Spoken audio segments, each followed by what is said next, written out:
Hello and welcome to episode 17 of the Moon Base podcast.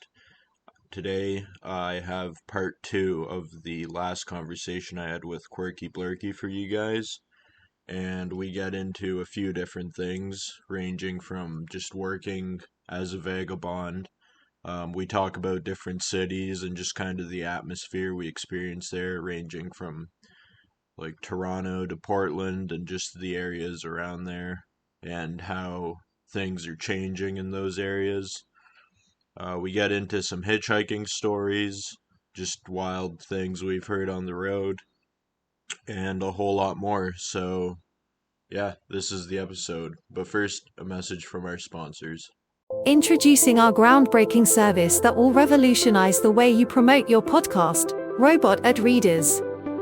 Gone are the days of traditional, monotone voiceovers. Our state-of-the-art robots are here to infuse energy, excitement, and a touch of futuristic flair into your podcast advertisements. These robots are equipped with the latest in natural language processing and artificial intelligence technology, ensuring a seamless and engaging delivery of your message. Whether you're looking to captivate your audience with a sci-fi twist or add a modern, cutting-edge edge to your podcast promotions, our robot ad readers are the perfect choice. Say goodbye to ordinary podcast ads and embrace the future of marketing with our innovative service. Alright, we're live again. I was just saying with the fire suppression stuff, I've been through a couple restaurants and food trucks and stuff, and it's crazy how much they vary and how they operate too. Yep. I don't know, I've had ones where I would lift up an electrical outlet panel or something like that, and I'd just find 30 dead roaches or something, or just a dead mouse. Yeah, the health and safety isn't up there in some restaurants, especially fast food places. Like the one restaurant that I was working at got closed because health and safety came in. Oh, is that the last one? Yeah, that's why I ended up coming up to Portland. Oh, okay. What did they say was the issue? The food safety in the cooler, it was outdated, and then the grease traps and all that, they weren't done. Yeah. So if you lifted them up, there'd just be a big slime puddle coming out. Yeah. Yeah. Huh. Have you ever had to clean those out? No, not there, but I did at my last restaurant job that I had. How is that? Because I heard it's depending on the place, it's not fun, yeah. Yeah, it's not fun. It's a hard job. It's dirty. It can be dangerous. So it's not the best job to do. I'd rather clean the restaurant from head to toe and leave those alone and have somebody else do them than do those. You know what I mean? Okay, yeah. Yeah. So now working at an auto shop, do you prefer the kitchen or the auto shop?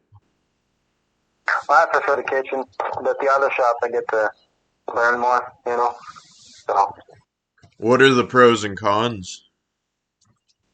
I'm working longer hours now, but there's more money. But restaurants are kind of thankless work, We don't get a whole lot of praise for what we do, and it's really hard. But I like it that way, It's like an underdog job. I like that. Have you, in an auto body shop, have you found that it differs a lot? Yeah, I've worked in one before. It was my second job. I was a detailer, and I don't know. I don't really like the environment there because of all the chemicals. Okay. But, I'd rather work with food than chemicals. But, there's more money. And it is what it is. I get to work with my brother-in-law, so that's cool. Yeah, I found that, with the trades that, I weld, I'll do odd welding contracts, and yeah, you're inhaling a bunch of fumes and stuff like that and having to work long hours and just like by the end of a month you're like tired, you're like broken down to a sense, but after that you have enough money that you can go and just be free for a while. Yeah, and I told them that too. I said, I'm not going to be here forever. I'm probably going to leave in spring, so just want to let you know that. And they were cool with that, so. Do you find I don't it's like Portland. do you find it's better to be upfront about that or to just work the job and then leave? Oh, well, it's with my brother-in-law, so I told him that the company doesn't know. But, Okay. yeah, I would never tell a company anything more than they need to know. Yeah. That's generally how I do it. I just sign on and then at a certain point I just let them know like, hey, I'm gonna head out in like 2 weeks or whatnot. Yeah. I've never given a 2 weeks notice in my life. I doubt I ever will. I don't think I've given any official ones, no. No. Yeah, it's like, they could fire you at any time for nothing. But you got to give them 2 weeks notice, and what is that? Like, unless it was a really good job that I respected the people that I worked for, but I've never ran into that, so. Yeah. Yeah. I mean, I've had some people that I've gotten along with for sure, but even like we we understood from the start that it was just like a contract and once the contract was over, it was done. And then if they had more work, they could give me a shout, but it wasn't guaranteed that I'm coming. Yeah, yeah. Besides, living a nomadic lifestyle, it's not like, I'll take the skills and I'll run with it later, but it was good while it lasted. That's the way I look at it. And like I said, I do not like Portland. Portland is a terrible place, and I don't want to be here forever, so. Yeah, I wanted to ask you about that. How is like the Portland scene? Because I see a lot of people on r/vagabond they're like going back to Portland or being in Portland or having that as kind of a hub. But I've also heard people just having horrible times there, so I was hoping to get more info on how that works. I would attribute it to like a Stockholm syndrome kind of thing. So there's a lot of homeless services here, and the police department is kind of their hands are tied. So if people are criminals, it's a good place for them to be. So I can see like some people wanting to come back or whatever, but it's because the environment is the way it is, and the downtown core is basically mostly boarded up. The city's like failing. So it's like being on a sinking ship, but it has like canned food that you can eat for a little bit, and then once that's all gone, then you're just gonna be in the ocean. So that's how I describe it. It's not a great. I don't want to be here. Yeah. It's good for what it is right now, but I don't want to be on a sinking ship forever, and I want to go somewhere else where it's not sinking. Is it like one of those areas that just have Walmarts where everything is locked pretty much? Yeah, and the closer you get to the downtown core, it's like that. Yeah, out in where I'm at, like Gresham's pretty rough, and you can get that in certain areas. But Beaverton and Vancouver, that's pretty tame still. So that's not necessary. But yeah, the closer you get to down, it's like Seattle. It's the same thing. Seattle, LA, San Francisco. I mean, they're creating their own problems, and then all these businesses are pulling out, and they're surprised. Like, change the laws, maybe. Yeah. I don't know. How do you think Yeah. like changing the laws would affect people just vagabonding? Well, it depends on how they do it. Like, if they're changing the laws to where it's putting a heavy fist down, then probably not great. It will probably turn into a new Texas. But if they do it right, then it'll be fine. I mean, LA has always been a hub anyways because of the weather. So, the same with San Francisco and all that. And the only reason why Portland's a hub is because the laws here are so lax on homelessness that you can basically get away with anything. They're not going to take down the tent. You know, they're not going to take down people trying to feed you like other places. So, and especially people that come from Portland, they always go back home because it's comfortable, you know? Yeah. But isn't like the situation there kind of more of a deterrent to more people staying there in a way? Like if you No. no? It's pretty welcoming, yeah. Huh, okay. Especially when you go to like the different services and stuff. It's probably some of the best services I've ever seen, other than Halifax. Halifax would beat it for sure, but it has its issues. Don't get me wrong. Like a lot of the people here are nuts on the street, like extra nuts. Yeah. You know? Like they put something extra into the drugs to make them act that way. Yeah. So it can be dangerous. I'd say Seattle's worse, and same with LA, but that's because those are bigger places. Portland's like the mini version of those two places, with a little bit of quirkiness thrown in there. Like when they say Portland is weird, they're not lying. Okay.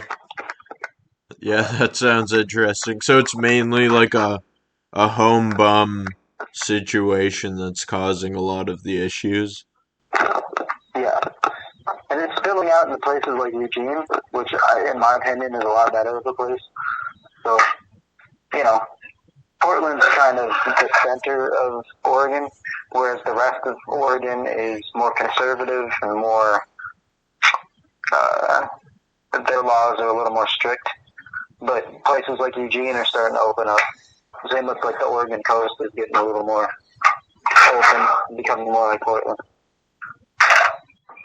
Okay. Are there like tent encampments and stuff like that? Oh yeah, everywhere. Okay. All along the highways, all along downtown, all of that. When I was in Kingston, I was at an apartment at the time, and I used to always just go down to the tent encampment with like a 2-4 of PBRs and a couple like pre-rolled joints and just hand them out, and then I'd just hear the wildest stories ever. Yeah, I've only been through Kingston. I haven't been to Kingston. I hear it's pretty nice out there. Yeah, it's weird because it's still like close enough to Toronto that you feel the influence, but it's still like small town in a weird way. Like I found parts of Ottawa were way more like country living than Kingston was, which I wouldn't have expected. Yeah, Ottawa's a strange duck. It's got a lot going on there for like the size of the city that it is. It feels smaller than it is, but bigger than it is at the same time. It's weird. Yeah, it's like almost like it's delayed in the process of becoming a mini Toronto, like most of the other GTA or whatnot has become. Yeah. Because even in Ottawa, like I'd go to a bar or something, and like you could still find dive bars where people are just out from like more or less the boonies, you know. But in other parts of town, like in like Toronto, you won't find that. Everyone will be from town and all pretentious and whatnot, or like in their Toronto life. That's what I didn't like about the GTA is everything's so similar there. Like even like Niagara Falls region, it has that Toronto influence, and it's all so similar that you get lost in this giant place, but it's all the same. I mean, I appreciated the artwork on the walls and stuff, and the tower was pretty nice, and the lake is pretty nice, but other than that, I mean, it's just a generic city. Everything's glass. It's like worse than Vancouver for that, Just glass and concrete, and like they're starting to rip out all the old heritage buildings and turning it into this new metropolis of just endless consumerism, Yeah, it was weird growing up around that area, just like it's so easy to find trouble there, and it's almost like expected in a way, depending on where you're at. Yeah. Here, Scarborough is a little worse than the rest of it, but I didn't really check out Scarborough all that much. Why is Scarborough worse? Yeah, I didn't check it out though, so I'm not really positive on that. But I hear from the stories about Scarborough being a little more janky, you know. Yeah, it's kind of slowly. It's slowly got like that everywhere. Yeah, I figured. Okay. Tell me more about the Toronto man's accent. What's that all about? Because I heard it on the streetcars while I was there. There was a couple in the back, and you can hear them talking like that. Yeah. They were like super ghetto. Yeah, that definitely is a thing. Like the Toronto man, like meme, I guess you could call it, is based on a real thing, and it's just like not even only people from the hood. Like you'll go to like Sheridan College or something, and you'll just meet some random dude that's never been through the hood or done any like real hood shit, but they'll all have this one accent. But it's mainly like it's stereotypically like a hood man thing that you hear.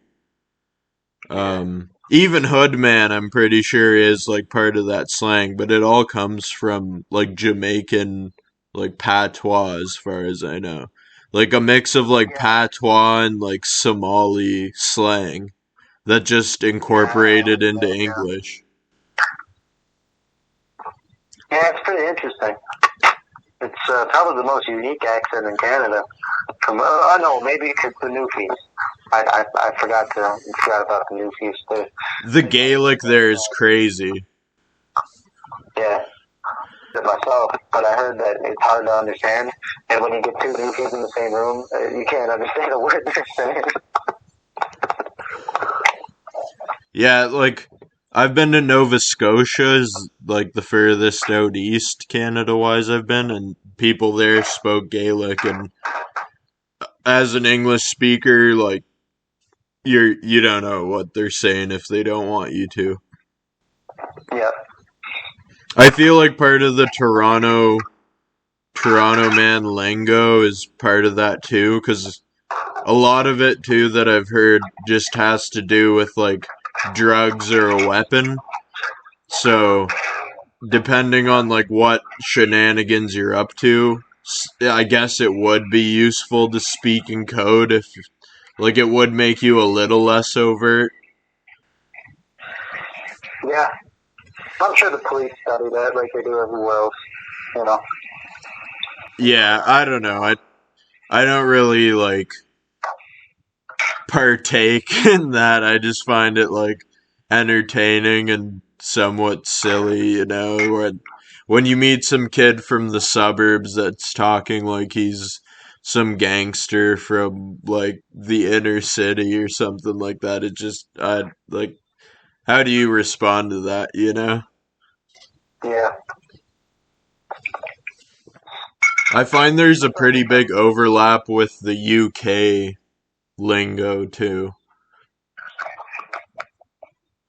Like if you listen to Toronto rappers and like a UK rapper, it sounds pretty similar. Even the like slang they use too is similar. They say things like bruv and all that. Pardon?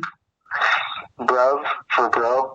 Yeah, well we like brotherly love or something like that. I think here more it's like no not people don't say that, it's more like fam where it's like kind of like bro, but it's like oh like we're in the trenches or whatever together, so you're my family. Whereas when like most of those people too that you're calling fam are probably gonna turn on you at any second. Yep.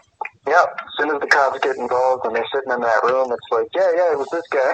Yeah, exactly, yeah.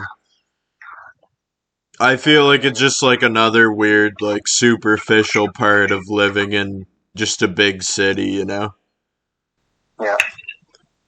Like, people don't have community from other places, so they just have to synthesize a weird, like, false one.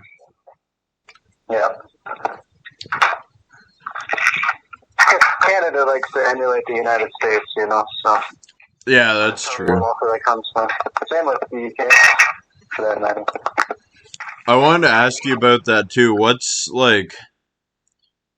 because as a vagabond, right, there's generally a lack of community in a way. Like, there's certain online places, yeah, like r/vagabond or Squat the Planet, that you can kind of, like, relate to people with, but what is it like going day to day and not, like, being able to really, like, relate to people in a way? Well, I definitely feel like an outsider sometimes, especially like when people can pick it up and they know that I'm not housed, they tend to judge me, and it makes me like not part of society or whatever. So yeah, it's kind of isolating sometimes, but I haven't really met any other street kids either, except for in San Francisco on Haight and Ashbury. There's a bunch hanging out there, but they were all drinking and stuff. And I didn't want to go over there and talk to them. I was a little turned off by all that. They seem nice enough, though, But Yeah. I think being a vagabond is a very lonely lifestyle, and it's just kind of meant to be that way. It goes along with it. Like, every once in a while you get to hang out with some people, but it's always fleeting, You never get to hang out with them forever. Yeah. Yeah, I've definitely felt that where, like, you interact with someone and it seems like a good interaction, but still it feels like something like either like temporary or that like it's just like shallow, but they not shallow in a way that they're like shallow, but that they could never like really know what they like what you're up to, you know? Yeah. And if you're smart, then you got to keep your secrets to yourself, Yeah, that's true. I'd rather help people online, give them information online than do it in person, because then they'll know what you're doing, what you're up to, and you never know who you run into, They could have a fake way of being and then turn around and, like, rob you, Yeah. It, like on the road too, I also had like don't really meet other people doing similar things, you know what I mean? Yeah. And like a lot of the time too, if they're in like a rough enough spot, it just seems that they're like out to like get something out of you, you know? Yeah. Hitchhiking can be pretty good, though. You meet some good people, but like I said, it's fleeting. You don't get to stay with them for a long time, so. I find there's also something cool with that though, because at a certain point too, they realize that they're never gonna see you again, so they just say some crazy ass shit out of nowhere, you know? Yeah, yeah. Sometimes they'll confess their entire life story, dude. What have you had like what kind of experiences have you had with that? Well, mostly I don't like to talk to people on the road when I'm in their cars or whatever. But sometimes people can break me out of my shell. And I've had a couple people admit to me, like, murdering people and all that. Okay. And, yeah. And, like, a lot of breakups that they've had with their wives because of, like, cheating and all that. Just, like, all sorts of, like, deep secrets, you know what I mean? Like, when I was young, this happened to me, and that happened to me, and I did this, I was in foster care, and all that kind of stuff, Like, some really deep life stories. What would you say is the craziest one you've heard? Well, the guy told me that he straight up murdered somebody. He said, yeah, so there was this kid back in the day, and I picked him up, and I murdered him. I was like, oh, well, that's fantastic. I'm in your vehicle right now, so that's great. Hopefully you're not going to do the same thing to me. Yeah, that's crazy. Then I asked him about it, and I said, well, what led to it? And he said, well, the guy, he was drunk and he was being belligerent, so I had to hit him in the head with a pan, and when I did that, it hit him in the temple, and he died. So I didn't know what to do. I didn't want to call the cops, so I just kind of dropped him on the side of the road and never heard anything about it again. So, damn. Yeah, great. Fantastic. That's crazy. Yeah. Yeah, life can get pretty out there, man. Alright, so now... Whoa, go ahead. Mostly it's good stuff, you know. Sometimes people will just talk, and you just listen to them, their life story, and it's pretty normal stuff. They're trying to relate to you, you know. But I don't like to talk a whole lot when I'm in somebody else's vehicle. I like to just keep it quiet. Sometimes when I, like, hitchhike, I feel like that's part of the reason they, like, even picked me up in the first place, you know, is just to have someone to talk to. So I kind of just, like, feel obligated in a weird way. Yeah, it's, like I said, it's lonely on the road, so people like to connect with you as much as they can, you know. And the best way to do that is to conversate. Yeah. I don't know, like, it goes both ways, too, because I feel like even that at a certain point is shallow, where it's like, with someone who's also traveling and, like, just has an idea of what, like, sleeping on, like, a concrete pad is like, I feel like there's automatically more of, like, a common basis, you know? Yep. Because we've been there, you know? Yeah. Something that we can share that we can't share with the rest of society, you know? Yeah, yeah. It almost reminds me of, like, watching videos of, like, combat veterans where they're, like, just happy that they can talk to someone about the same sort of stuff that they went through. Yep. Same with, like, refugees. I've heard a lot of refugee stories that turn your stomach, you know?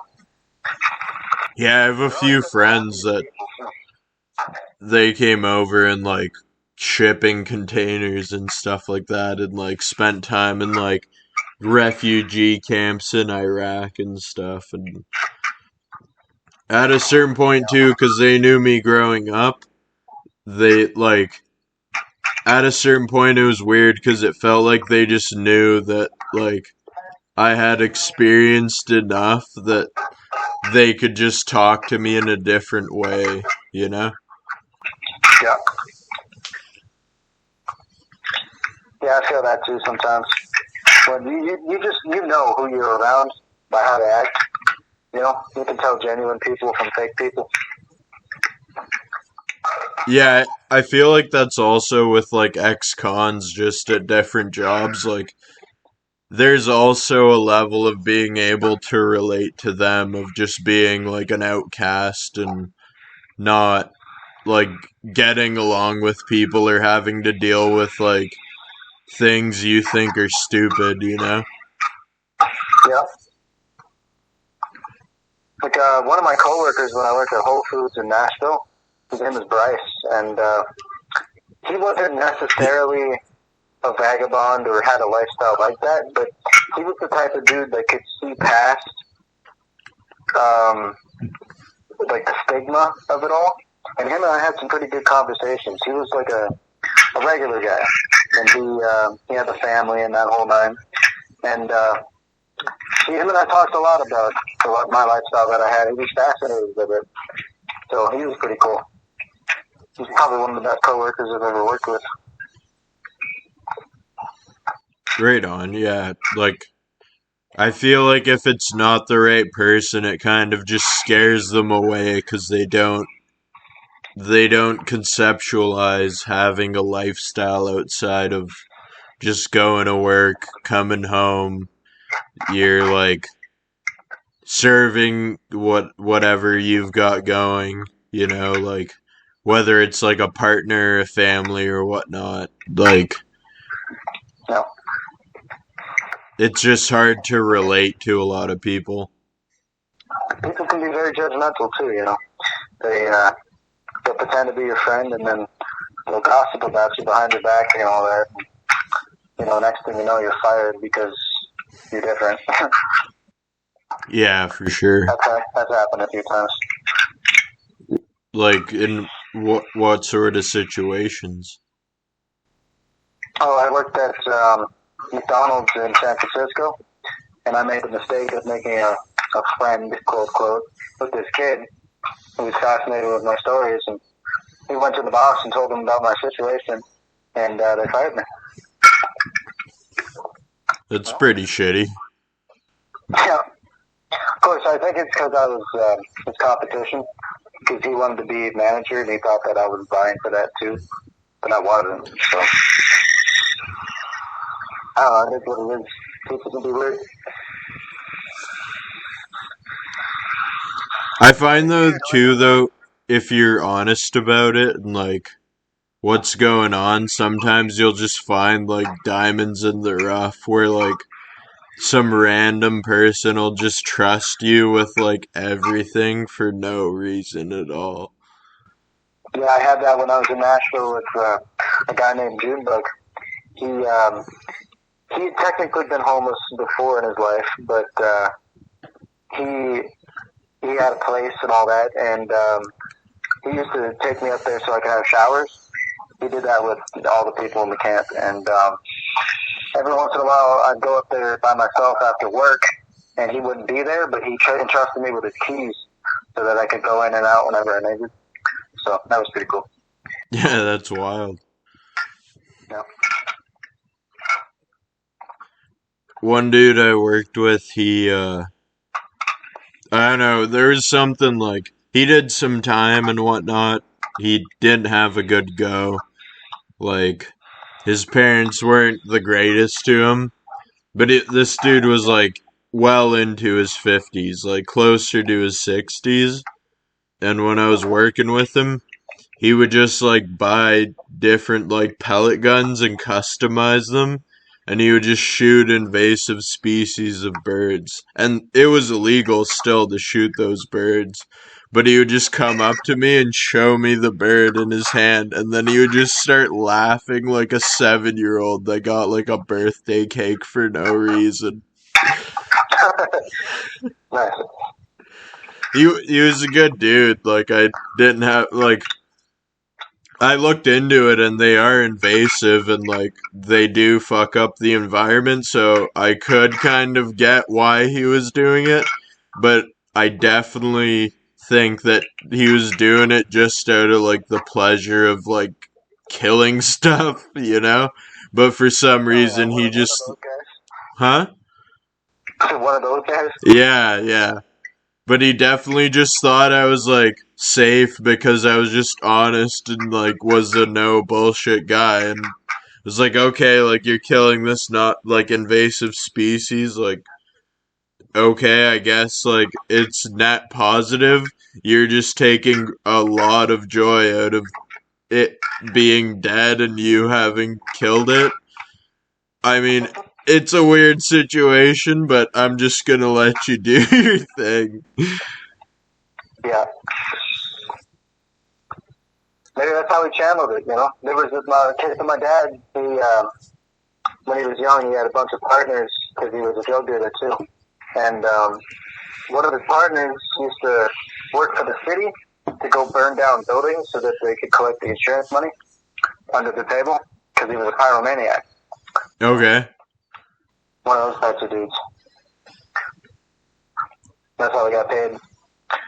And from the city, too. The city would hire him to do that. That's pretty wild. So your dad's, like, was selling drugs and then became a cop? Yep. That's right.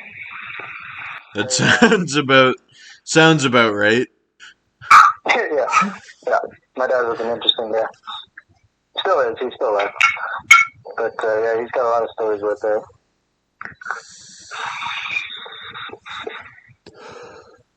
That snake story you said you listened to on the podcast, that was also when I was just selling a lot of drugs too. Yeah. Yeah, it was just like a wild time, and like at a certain point when you're past your 3-day bender and you don't know what's going on anymore, like just crazy shit happens and you don't even question it, you know? Yeah. I don't know if you read my stories, but there was this one guy. His name was Pendleton Nugsworthy. Okay. When I was on the streets in Winnipeg, he used to bring us weed all the time. And he'd, rain or shine, night or day, it doesn't matter. He'd come spot us a gram of weed. Because he just wanted to hang out with us, Okay. Really cool dude. Really cool dude. Was he the lonely drug dealer type? Yeah. Okay. He never fit in school. He was like tall and lanky. He had a disease. I forget what it was called, but it made him like super skinny. And people didn't really like to hang out with him because of that. But we didn't mind. He was a cool guy. Right on. We used to just hang out with him all the time. Well. Yeah, no, I get it 100%. Like, why not? There was this other kid that used to go by different nicknames all the time. Like he'd be like Rabbit Boy or Cowboy or whatever he'd go by that week. He constantly changed his nickname so that the police wouldn't catch on to him. He was like a 16-year-old kid, man. And this guy was so smart. He saved up so much money just selling weed and LSD. And we stopped hearing from him after a while because we figured that he saved up enough that he could go do what he wanted. And he was a really smart dude. Really smart dude. That's pretty cool. Like, yeah, I think like when I peaked in doing everything I was up to, I got to like 6 to 7 grand, or 6 to 8 a month. Oh wow! Which it wasn't bad, but it just got so crazy. Like I'd have the cops knocking on my door every other day, like getting a search or something. But we just had like the stash spots really like lock and key and tight. Yeah. Did you ever worry about other people trying to rob you? To an extent, but also like when I got in the game, there was a point where just I noticed people were trying to like fuck on me, cause like especially when I was like new to it. So then I kind of just tried to have like a reputation for being the scariest person around. Not even like by doing shit, but just by like, if you just say out of pocket things, then people will assume that you're crazy and like won't want to deal with you. And then like we did have a few plugs that were like bigger ones also in like similar areas. So we I don't know, like it didn't end like friendly for them, I guess. I don't know. Okay. Like we would also like it was weird. It was like a culture of like, all right, people are trying to rob you, you rob them, whatnot. And yeah, I don't know. It's what? I never sold stuff myself, but I did buy a lot when I was younger. Yeah, I don't know. It's not something I'm like really proud of, like doing. Like you're pretty much armed robbing someone, but it's just that like they're a drug dealer, so they can't call the cops about it, Yeah. Well, they could, but that's not the smartest idea. Yeah, exactly. It depends on who the person is. If they're willing to be a everyone loses kind of person, then you know? Yeah. But yeah, I don't know. It was really like just being a stupid kid, and like it could have ended so badly, like so many times. I've gotten stabbed before, like it's retarded, you know? Yeah. You don't recommend it, in other words. Exactly, yeah. You Yeah. know. That's why I never did it, because I was afraid of all that kind of stuff. But, you know, I mean, weed's one thing, but all the other stuff, you're killing people at that point, you know? Yeah, yeah.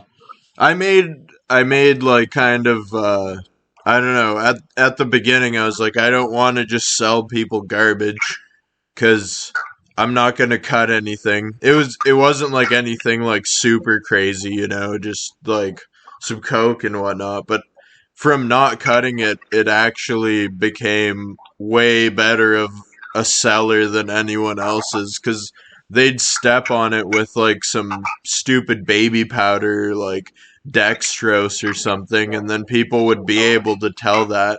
So if you had anything, Sorbitol. pardon? It's called sorbitol. Sword, what? Sorbitol. That's what it's called. Dextrose? Like a sugar. Oh, yeah, yeah. It's like a sugar. Yeah, exactly, yeah. Yeah. But everyone that would do it would be able to know, so then when you would come, even if you gave them like a 0.8, they'd prefer having a 0.8 than the price of a gram that was just cut with garbage, you know? They'd rather get a pure gram that just weighed less. Yeah, so there's no chance of dying, you know? I don't know if the sugar actually affects anyone, but like just having it being like a good product was better overall. No, there's no way that's the only thing they're cutting it with. They gotta be cutting it with some other stuff. Yeah, maybe nowadays, I don't know. Yeah. Like when I was there, it was like the start of having the pressed Xanaxes with fentanyl in them. Yeah. And like it didn't really make its way fully into like other drugs yet. It was mainly like if you're into opiates or opioids or whatnot, then you could get a pressed pill. But besides that, it was kind of hard to find in other stuff. No. Have you ever been around any of that? Yeah, a little bit, yeah. When I was younger. Just up in Canada or down in the US? No. Both. Because we moved from California up to the Okanagan, so it was basically the same environment. Just the Okanagan's a little less crazy. Okay. You don't have like highway chases and all that, but it's still the same stuff.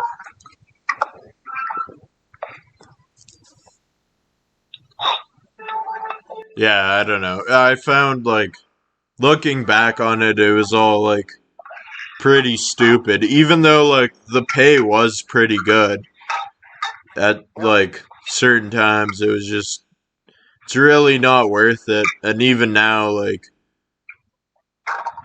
I don't know, I feel like the effect that just being on the edge for that long had was long like is worse than the actual pay.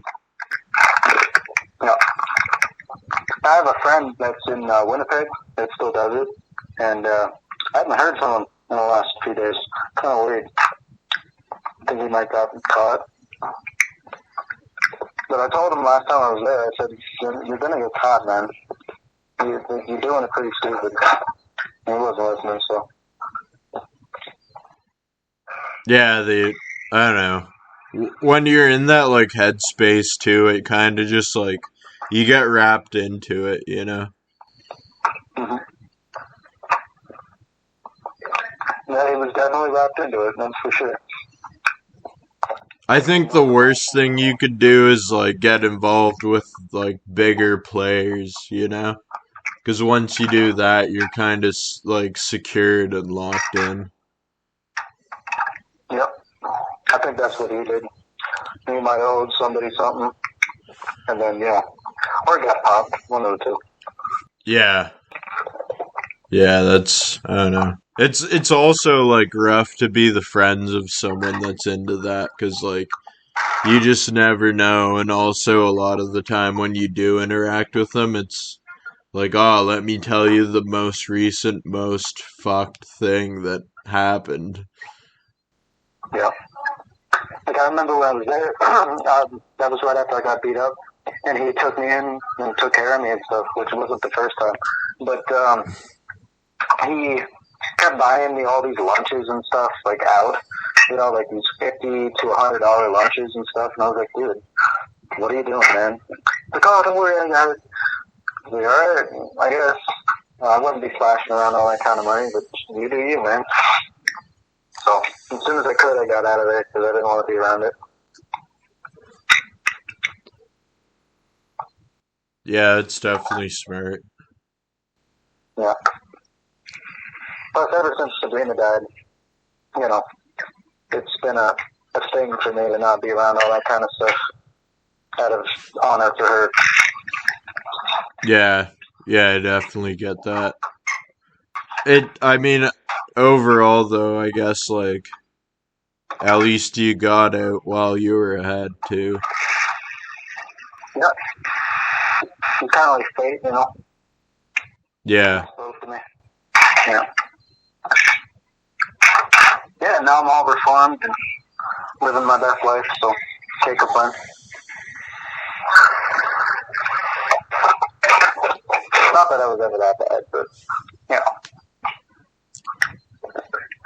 I'm sure, like, waking up sober feels a lot better than waking up, like, hungover as shit and not knowing where you are. Yeah. I got so much energy these days, I don't even know what to do with it all.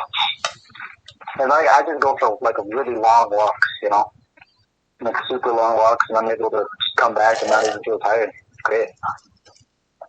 Not smoking anymore and all that. Fun. I can climb stuff. Do you do any, like, do you, like, work out at all to kind of, like, keep the energy at bay? Yep, every day. No, every day I can.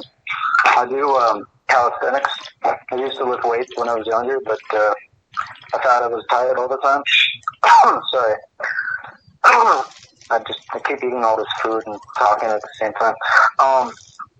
But yeah, I do calisthenics, and it keeps me fit enough that I can do what I do. And I've always done that ever since I was.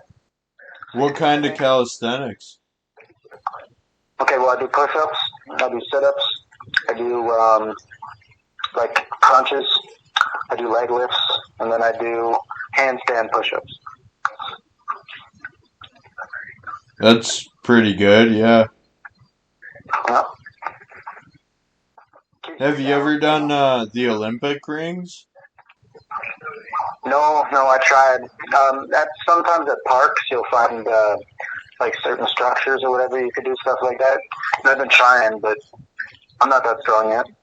So ever since I got beat up, I couldn't work out, so I'm working it back up to how I was before. Nice. Yeah. Is, like, does that, like, just help with the vagabond lifestyle? Oh yeah. Keeps it so that if like anything happens, I can run away, or I can fight off my attackers, or like, it's just keeping your general health. It's really conducive to what I'm doing. Because like if you're living out in nature, and you're all like high all the time, that doesn't really mix. So if you're in nature and you're working out or exercising, you're more like the natural kind of man. Yeah. Which is a lot more conducive to being out in the woods.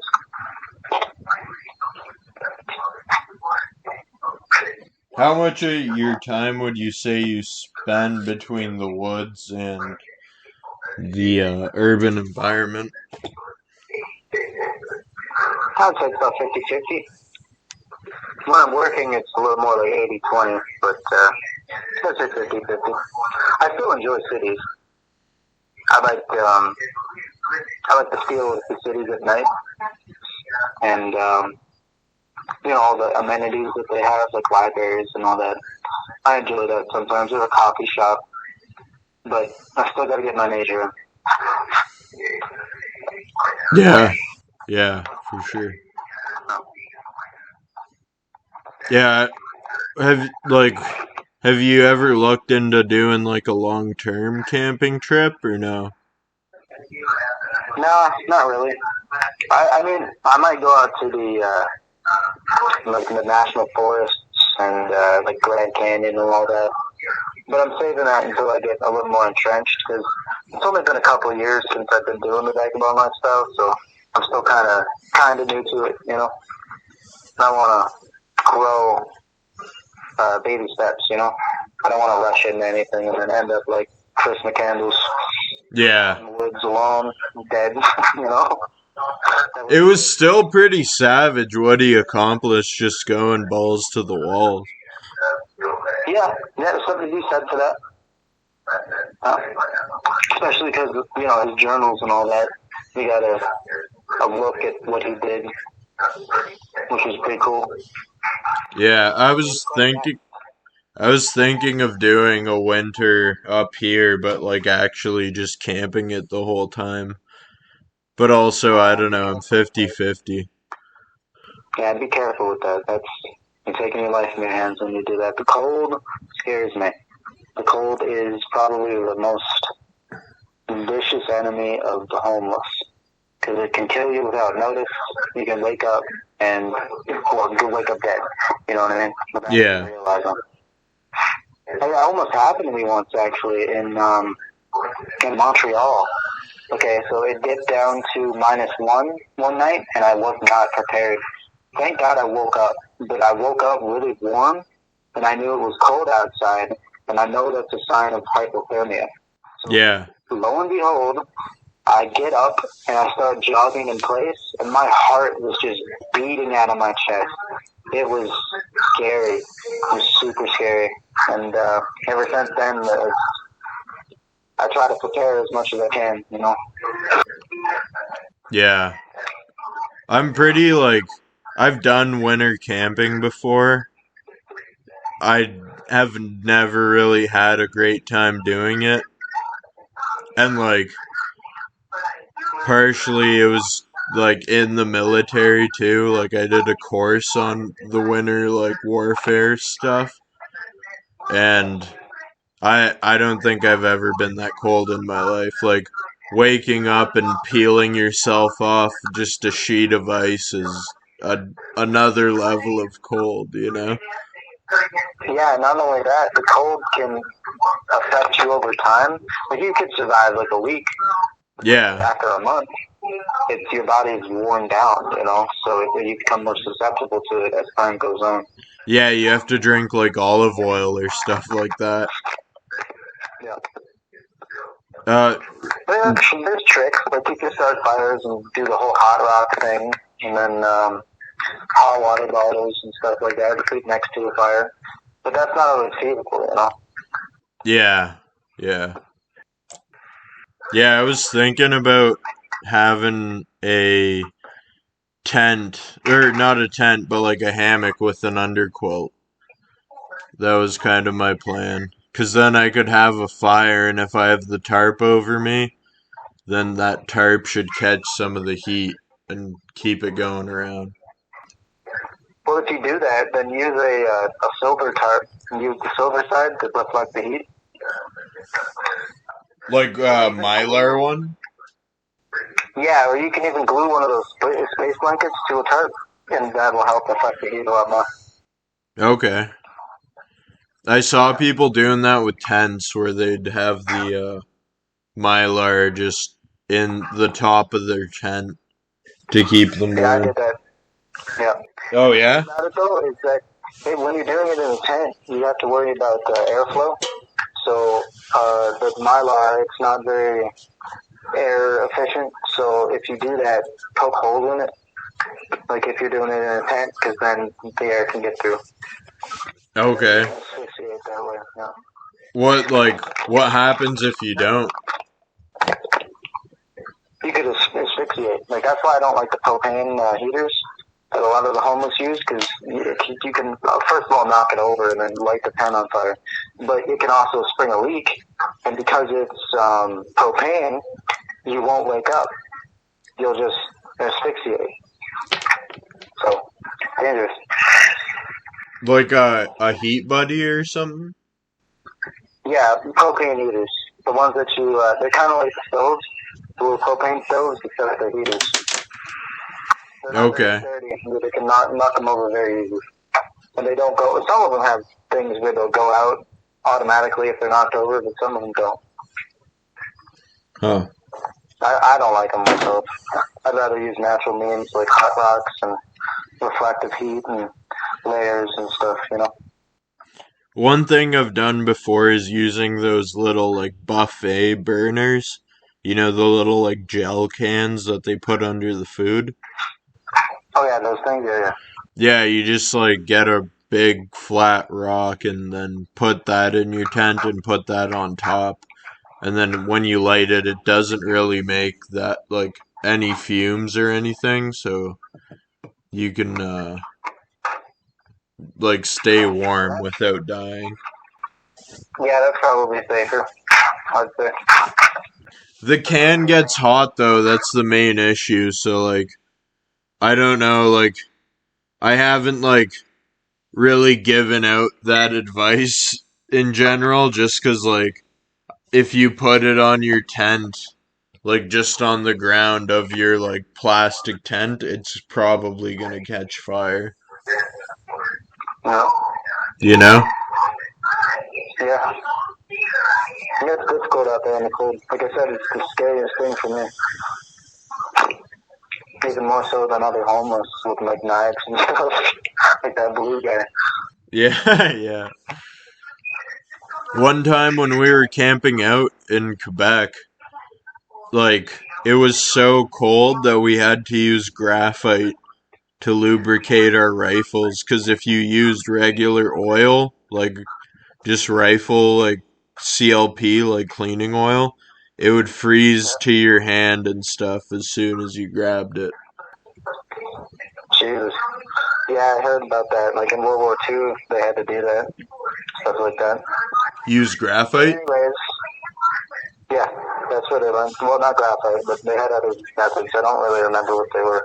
But anyways, I have to go because my dinner's done. Okay. Yeah, sounds good. Okay. But I'm looking forward to the next one, though. Yeah, for sure. Anytime. How long was this one? We are at an hour 47, but probably with cutting like random parts out just where like it was static or we got disconnected, probably like an hour 30. Okay, that's good. That was. Yeah. Yeah, no, I'm probably just gonna start posting full ones too, because I think like having them in parts isn't as good as just having the whole conversation at once. Yeah, how was the subscribers this time? You said the 120 last time, right? Pardon? Oh, that one's got to like 150. Okay. That's downloads. Oh, downloads, yeah. Yeah. But it's not bad too, because like the top 40 podcasts, not 40%, but the top 40, they're at 300 downloads an episode is like the benchmark to make that. Oh, wow. So yeah, it's like halfway to the top. Nice. Well, there you go. I guess people are interested. That's good. Yeah, I appreciate it. Yeah, no problem, man.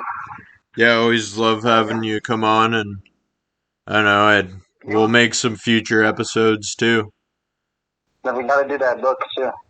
Yeah, for sure. The survival guide. Yeah. We can do like a hitchhiker's guide to the galaxy and just, something like that. That'd be cool, yeah. And we should talk about like different kinds of people as if they were like aliens or other entities in the Hitchhiker's Guide. Yeah, we can do that. Make a theme out of it. That'd be cool. Yeah. Yeah. Yeah, I think like overall too. We should have got into the book too. That would have been sweet, but we could do that next time too. Yeah.